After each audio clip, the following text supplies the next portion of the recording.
This is the Aunty M Brain Tumours talk show. It's a show full of informative chat and inspirational messages. The Aunty M Brain Tumours talk show on podcast. Thank you for coming to share your story with us. Shall we go back to when you were originally diagnosed? So a week before the surgery, weird things started happening. I'd had headaches all my life, so headaches was no big deal to me. But a week prior to the surgery, I started doing weird things. Like I went to list a house and I took the wrong signs. I lost the key to that house when I had just had it in my hand, and I have never lost a key to anybody's house before. And then I went to pick my daughter up from school one day, and I'm sitting in my car in the parking lot thinking, gosh, something is not right, but I can't figure out what's not right because it was the right time of day. I was in a parking lot, I was parked, there was a school, but then several months later, I realized I was at the wrong school, and I was at a private school, which is a much smaller school, different architecture, tiny little parking lot, on a different street too than my daughter's school. And I just laughed it off thinking that I was beginning menopause. Mm. And I had heard stories that menopause can make people a little crazy. And thought, okay, it must be my time for this.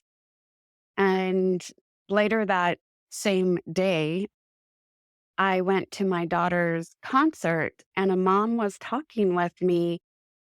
And I knew I should know who she was, but I could not remember her name or whose parent she was. And my head was just really hurting. And my husband and the rest of my family came. I don't remember them being there. And at the end of the concert, my husband tried talking me into me just driving home with him. And then we would come back the next day and get my car. And I was like, no, I don't want to leave my car here. I'm fine. But I don't remember driving home that evening. And so that was pretty scary. Then a couple days later, my middle daughter, she came over so that we could go shopping for her wedding stuff. And shopping is one of my very favorite things to do. But I was feeling so sick. My stomach was not feeling good. My head was hurting. And I told her no. I'm sorry. I completely forgot that we were going. My husband was like, well, you really must not be feeling well. And then Friday morning at 4 a.m. in the morning, I woke up and it felt like somebody had taken an axe and split my head open. It was the worst pain I've ever felt. My husband got me pain medicine. I went back to sleep. And I don't remember the rest of Friday. Saturday morning, I woke up and I had massive pressure in my face. And I told my husband, I said, I have a sinus infection. So I need to go and get some antibiotics. He took me to a walk in clinic, and the doctor agreed with me that I had a sinus infection. She sent me home. And that day I was able to take a couple of the pills. And usually when I have a sinus infection, by the next day, I can start to feel a little bit of relief. On Sunday, I was not feeling any relief. The pain was worse and the pressure was worse. And so my husband took me back to the clinic, and the doctor was like, oh, you just haven't given the medicine enough time to work. He gave me a shot of pain medicine. I don't know what it was, and then he sent us home with more pain medicine so that if I needed something more through the night, I could take one of those pills. When we got home, I started vomiting violently. It was horrible. And so then after that, I, my husband just put me to bed so that I could rest. The next morning, I was still feeling lots of pain and pressure, and it just wasn't going away. It got to the point where I called my dad and asked him to come and pray for me. And I have never asked for my dad to pray for me before, but I just needed some type of relief. My dad and his friend came over, and my mom joined them, and they placed their hands on me and prayed. When they were done praying, I felt some relief and I was able to get comfortable for the first time in days. But later that evening, when my husband came home from work, he was worried that I was dehydrated because I hadn't been able to keep anything down. So he took me back to the clinic, and I could barely walk at the point when we were leaving the house. When we got to the clinic, I was so weak, I just laid down on the table, and the doctor told my husband, "You need to take her to the hospital," and which was just right across the street. And so my husband, he, "Come on, Brenda, let's go." And I said, "Okay," but I couldn't move anymore. So my husband picked me up and carried me to the car, and we went over to the hospital and they did a CAT scan. And I remember hearing them say, "We found blood on her brain. We need to admit her immediately." That was like 1 a.m. on Tuesday morning, the 22nd. Mm. And then a few hours later, they did the MRI. And I don't remember the MRI. And those machines are so loud Yeah. with all their beeps and buzzing. And Yeah. I, I don't know how I don't remember that. But then the two neurosurgeons came into the room and they said, "We found a brain tumor." And I said, "No, I don't have a brain tumor. It's my knee. I'm having issues because of my knee. I tore my ACL a while ago, and I've just been having a really hard time healing." And everybody started laughing. And the Seen the doctors scan. assured me that it Mm. was a brain tumor. Yeah. So, Your story yeah, just sounds as if I could have I literally my story is exactly the same as yours. I can't tell you how similar our stories are. Mine was exactly the same. The pressure, the eyes, right? the headaches, like the extreme headaches. And it's I'm guessing because I had seen your tumor in the picture you sent me, and it was as big as mine. And they said it would have been because of the pressure on our eyes, on your everywhere. And I know that pain, and it's indescribable. It's just a different type of headache. Was it only just near the end Mhm. where you were diagnosed that things were all slotting in, thinking, okay, this is all getting worse? Or was there a big gap between the first bit you were getting headaches until the time you got diagnosed? I've always been an active person, and I didn't have problems physically, like stability or anything, except there was a couple times that I forgot about. There was a time I was in the airport and we were walking towards the gate and I fell. And I just thought it was because I wasn't paying attention or something and just brushed that under the rug. Mm. And then there was another time when I fell, but I was coming down a steep hill, but I had done it before. And I've always had my feet have always been really good underneath me. And that time I fell and I tore my ACL.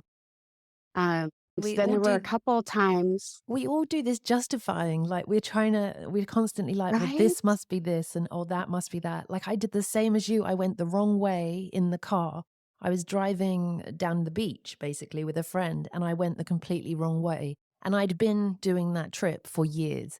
and I have no idea how I did it or how we ended up where we were, which was lost. And I was like, what's going Yeah. on?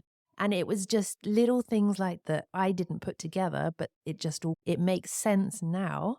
But at the time, it was like, what's Mhm. wrong with me? It's such a shock. And you're like, how did I survive with this size in my brain? Right? Yeah, how did I not know? Yeah. And that's one thing that has bothered me is how did I not see? I was speaking at an event once and I couldn't explain that exact same thing. Like, how did I not know it was there? They say it was there for so long. And a surgeon there, and he said why you wouldn't have known is because the brain works in a way that it makes its own pathway that it would have adapted because it grows so slowly. So that your brain would have adapted and things Right. would have moved and it would have done it in a way you wouldn't have known. And I was like, isn't that just crazy to have this in your head and it doesn't affect you till it's got bad, that then it's extreme. And I'm like, that's just Yes. bizarre that it took so long for it to get to that stage where we're both straight in for surgery. Oh, the brain is, it's fascinating how once they removed the tumor, there was that huge hole there Yeah. And and it was just all air. mm, And then your brain just fills it back in. So now my MRIs, you would never know mm. that there was ever a brain tumor there. Did you have surgery and then I saw that you had to do some radiotherapy as well? Was that right? When they told me that I had the brain tumor, they gave me two options. My first option was not to have surgery and I would die within a couple days. And the second option was to have surgery, hopefully survive it. And they said I would probably never talk normal or walk normal and I would never drive again. Mm. But I'm a walking, talking, driving God miracle. I was so lucky because my brain tumor did not go through the meninges, Mhm. the lining protecting the brain. Mm. So it was pretty easy for them to actually remove it because Yeah. it wasn't entangled in anything in the brain. And so it was just about a 3.5 hour surgery. But after the surgery, my hearing is a lot better. Yeah. So I never realized that it had bothered my hearing. Yeah, you don't realize the things that it was causing, and then you're like, "Oh, hang on, I didn't know that was a problem."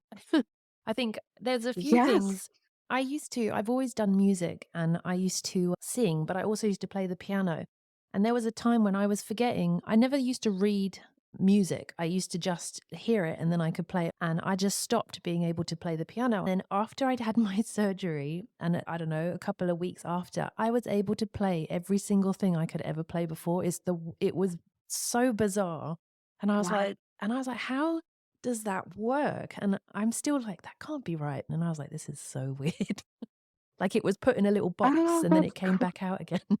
Yeah, that's cool though. Yeah. I played violin back in junior high and I was able to read music. And then I got to the point where I couldn't read music anymore. And I had to start playing by ear. Mm. And then I gave it up. And I think that was when the brain tumor had started, was clear back in junior high. Yeah. But yeah, so after the surgery, they told me I had a grade 2 meningioma, and that grade of tumor comes is known for coming back, regrowing, and when it does, it's very aggressive and cancerous. So they recommended 30 rounds of radiation to kill any tumor cells that were left. So it took my chance of regrowth from 1 in 3 to 1 in 800. You had 30 radiation treatments. Yes. What was that like? It was really scary at first because I didn't know anything about radiation, and they're talking about a beam going into my head. And I'm like, is this going to hurt? Is is it gonna burn me? And then it's just amazing how this beam can go through your scalp, your skull, into where it needs to go, pinpoint the exact location, and not hurt anything else. Yeah. It's blows my mind at the technology that we have now. The radiation treatments went well, and they're very short. The hardest part is being locked to the table, Mhm. because they fit the mask to you so that it just completely forms against your face and you cannot move whatsoever. I could barely even open my eyes. The mask was so tight to my face. And then you're just locked to that table. But during that time, I started to really enjoy that time because it was some quietness Peaceful, yeah. and I was able to pray and pray for friends and other people. And it became a nice solitude to me.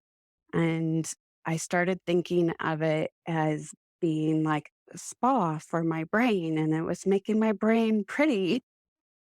And that's what I needed, how I needed to think about it to make it through it. Radiation treatments did make me very tired. About two-thirds of the way through, I began getting the exhaustion.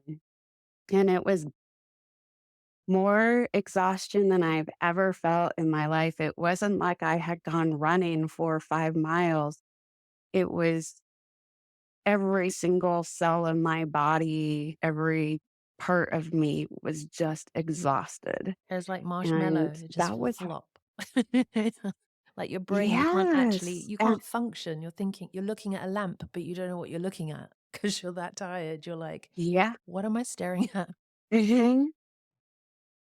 Yeah, and I had to be still for so long after the surgery by the point where I was getting the exhaustion. I was like, "Okay, I'm not gonna let this rule me because now I can get up and move." And so I started doing a kitchen remodel Nothing just small. so that I could feel like I was alive. I asked some questions about what advice you would give for somebody else, and you wrote on there about a journal. Did you do that while you were doing all the recovery?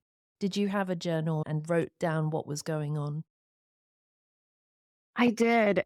There's so much missing that I kept asking my family, what happened? What did I do? What did I say? Then, after asking them multiple times about with the same questions, I could tell that they were starting to get a little irritated. Mm.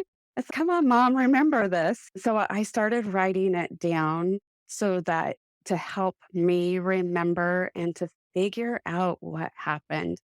It just was like this bizarre nightmare that I woke up to in the hospital. So I really needed for my peace of mind, you know, I needed to know what happened. So I just started writing it all down. And then after reading some of it to my husband, we were talking, and I said, maybe somebody else could benefit from this. Somebody else could benefit from what I've gone through, and they might find some hope. And I turned it into a book. Which is called Memoir of a True Airhead, which I thought was very funny. Yes, Oh, because 'cause you're I was a thinking the teenager in tumor. the 80s. Oh, okay, yeah. Back in the 80s, we used airhead a lot. Oh, she's such an airhead, or I'm such an airhead when we do something silly or dumb. And when I woke up from the surgery, I woke up and they were asking me how I was feeling. And I started singing to them, I lost that tumor feeling. Whoa, that tumor feeling. I lost that tumor feeling. Now it's gone, long gone. And then I was cracking jokes about being, I always said I was an airhead, but now I truly am one since I had so much air in that space. We should actually make And an my album. brain, We should make an album. I did this on a blog once where it was songs that you would find funny or maybe not funny if you heard it while you're in an MRI, because you know how you can sometimes have music played in to the headphones. And I asked people what would be funny, yeah. and some of the songs were great. And that one is definitely going in the list. I think we should do a CD for it and then, I don't know, do it for a charity event or something. Oh, that would be fun. Sorry, I've gone off completely. But the book, where can people find that so they can hear your story a bit more? It's on Amazon and on Barnes and Noble. Ah, okay. Did you have any rehabilitation afterwards? I did go to physical therapy to work on my strength because I had lost. It's amazing how quickly your body will lose strength Mm. when you go through a massive trauma like that. And they wanted me to work on my balance because where the tumor was located has to do with balance. And they were really surprised at how well I was doing because they didn't think I would be able to walk after I woke up. And they were telling me I was going to have to spend 2 weeks in the hospital. And then I was going to have to go to rehabilitation for 2 weeks. And when they told me that, all I pictured was my grandmother in a convalescent home. And I was like, I'm not going into a place like that. Just let me show you I can walk. And they gave me the chance to get up and go brush my teeth. And I had to use a walker. But then after brushing my teeth, they asked me if I wanted to walk down the hall of the hospital. And I was like, yes. And I was walking, and they were so amazed at how I was able to walk. And I really believe that was all the physical therapy I had gone through in the previous year when I had tore my ACL. Mm. And I think it was just God preparing me with training for that moment to be able to stand up in that hospital and walk when they told me I wasn't going to be able to. But I did once I got out of the hospital, I did go to physical therapy just to work on the balance part and make sure that it was all good. Yeah. My speech was slow, and uh, there are a few words that I couldn't say. Some words are still very hard for me to say. And then I had a seizure afterwards where my words were completely jumbled, and I knew what I was trying to say, but the words came out all mixed up. And I tried for 5 or 10 minutes trying to explain to my parents because in the hospital, right before they let me go home, they thought that they had missed some of the tumor. And so they were going to do another surgery, but it turned out okay. And so I was trying to explain that to my parents, and it just came out all jumbled and it was making no sense. But they just sat there looking at me like everything was okay. And I'm like panicking inside myself, going, is something really wrong with my brain? Do I need to call 911? Come on, you guys. And nobody else, they were all just calm. And I was like, okay, I'll just go to sleep and take a nap. I did have a weird episode where I thought I was having a stroke because it started in my fingers on my left hand, and they went numb, and then it went up my arm, and my arm was completely numb. I couldn't lift it. I couldn't do anything with it. And I was like, what is going on? And it lasted for a few minutes, and I was very frightened thinking I was having a stroke. But that went away after a few minutes, and then it happened a second time. And so I talked with my oncologist because I didn't have a neurologist at that time. And the oncologist, he got me in with a neurologist. And then after some more tests, the neurologist told me that I have epilepsy, but that I have focal seizures instead of grand mal seizures. And luckily at this point, I just have auroras and it just mainly affects this left arm. Everything else is totally fine. What would you say is something you want someone else that's going through having a brain tumor, what would you say to them? I have learned that there is more, lots of research going on now. I am an advocate with the National Brain Tumor Society here in the US, and they are working with our congressmen and senators on getting more funding for research and to find a cure. It is a great organization that has been doing a lot of work. And I know all around the world, there are more and more people surviving brain tumors. I have a friend here who was diagnosed with glioblastoma and was given 14 months at the most to survive. And as he went through chemo and surgery, and then he had to go through a second round of chemo and radiation. He is now 12 years cancer free. Yeah, amazing. There are more and more people who are surviving brain cancer, and there's better technology now, and more treatments are being discovered. So there's so much more hope for people with brain tumors and brain cancer than ever before. Yeah. And it is it's a very scary diagnosis, and it's something that everybody should be when you do get the diagnosis, it's okay to feel scared. And that's something that we should feel, and just being able to understand our emotions also during that time, writing them down so that you can see how you're feeling during each day. I think that's important also. But because of all of the research and everything that's going on, there's more hope than ever before for people. And just don't give up. As a mother, how did you cope in terms of explaining the situation you were in to your children? How did you deal with that from a mother's perspective? My youngest was 13 years old at the time when I was in the hospital. And my other children, the next one up, was 11 years older than her.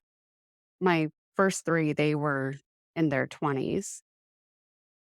I don't remember I don't remember explaining it to them because it was just it happened So so fast. fast. Mm. Yeah, and I know I got because one of my oldest daughters, she lives down in Texas, and which is a very long distance away from me.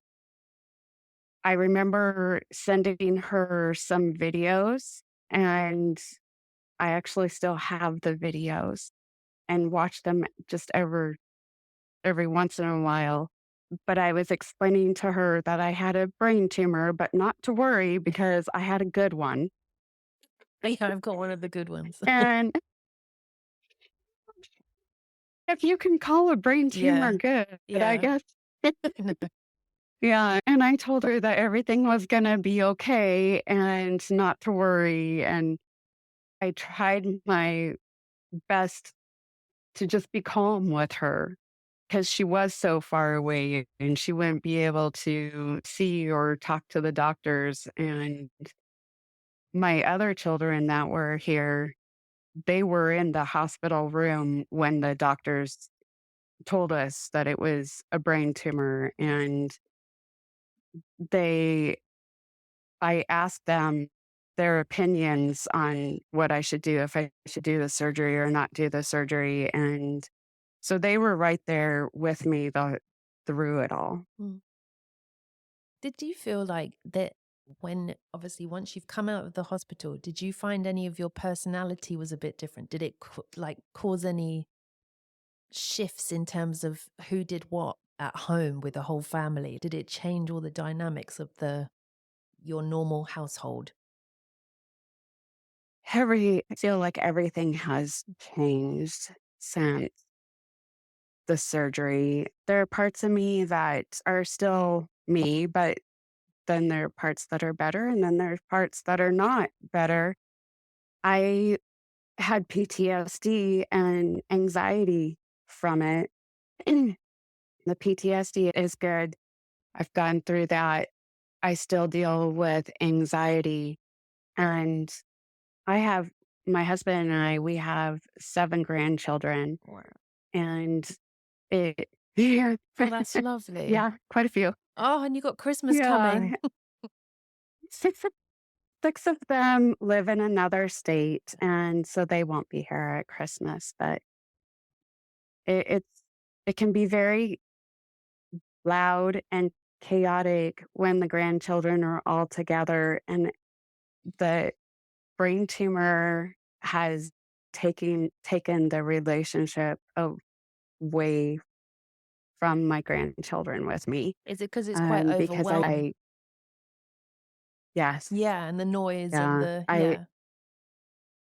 and I will start getting an anxiety attack, and then I have to remove myself and go to some place where it's quiet and calm and be able to reset my brain.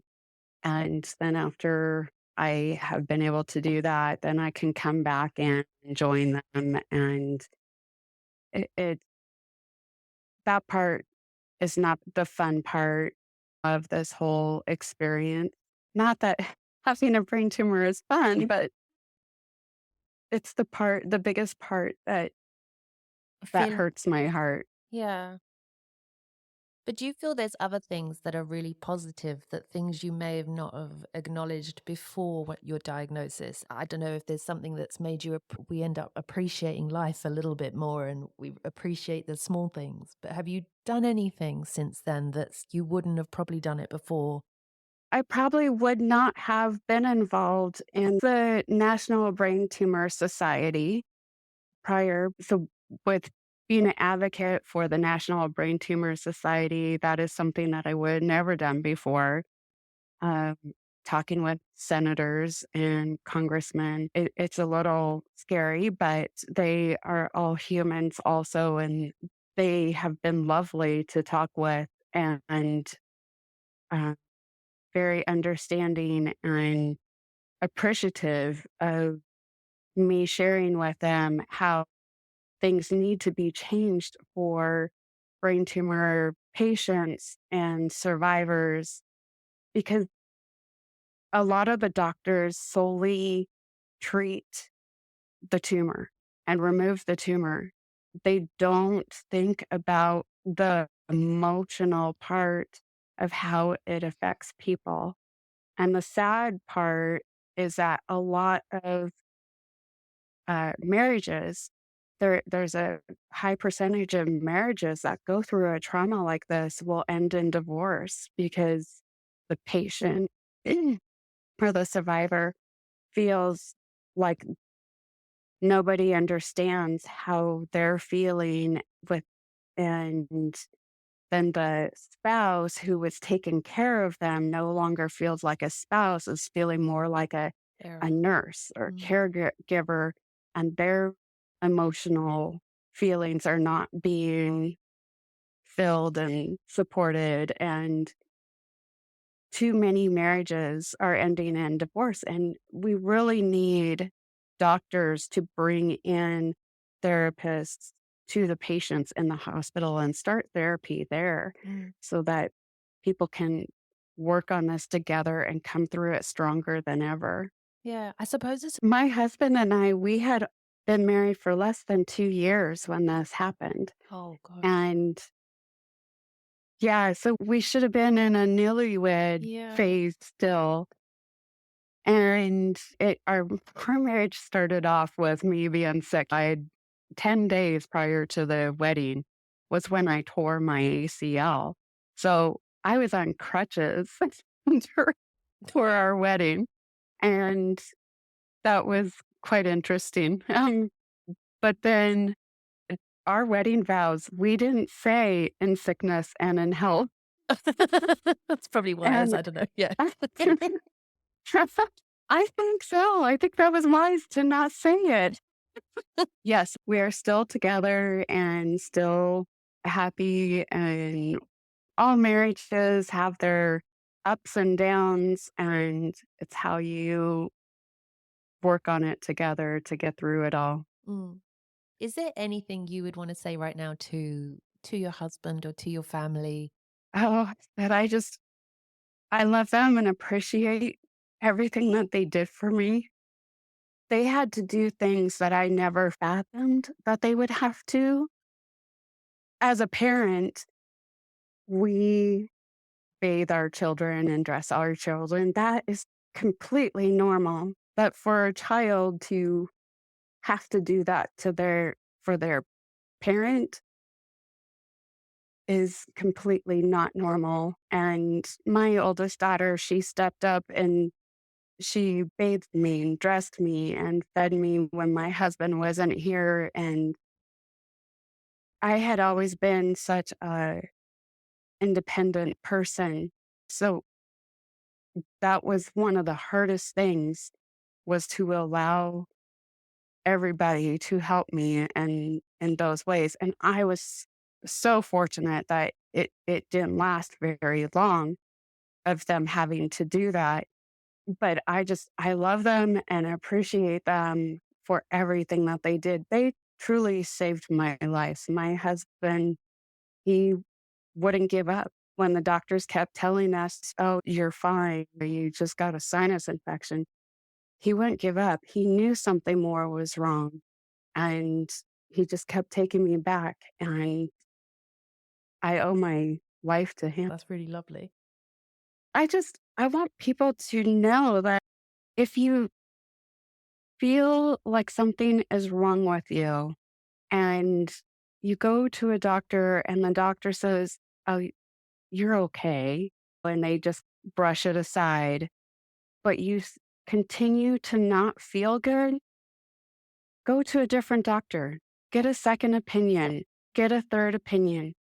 We have to be our own advocates, because there unfortunately are a lot of doctors out there who came to us for the money.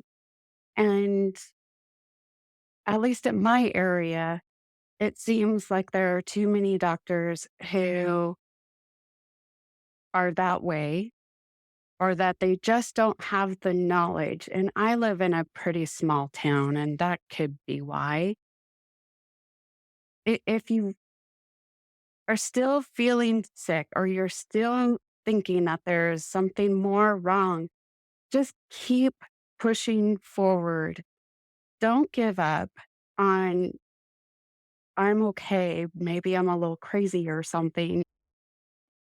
Seek that, seek the true answers and get the help that you really need. When you were in those dark times and those quiet moments when no one's around, did you get closer to God, or did that sort of bring you closer to Him?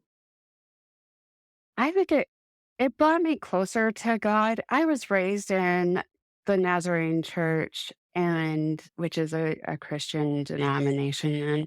And I saw other people praying, and I had said prayers as, a teenager, but they seemed to like never get answered. But they were probably silly prayers, something like, "Please, Lord, let that boy like me." Yeah, yeah, yeah. And yeah, and so I saw that other people's prayers had been answered, and mine never seemed to really be answered, as from what I saw. And so I thought maybe I have done so much bad in my life because I have made some really bad choices. And so I thought maybe God has just set me to the side because I did do so many bad things. And during my surgery, it was really cool because I think God really knew that I needed to know that He hadn't forgot about me, Mm. that He was listening to prayers, and He let me see prayers that people were sending for me. It was the coolest thing. And it sounds a little crazy, maybe, but during the surgery, I saw these silver ribbons coming towards me. And on those ribbons were the prayers that people were saying. Oh, And the lovely. ribbons, they weaved together, making a blanket. And then that blanket wrapped around me. And it was the most warm, comfortable feeling I've ever felt in my entire life. Mm.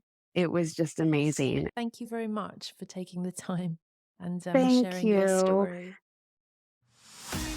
This is the Aunty M Brain Tumours talk show. It's a show full of informative chat and inspirational messages. The Aunty M Brain Tumours talk show on podcast.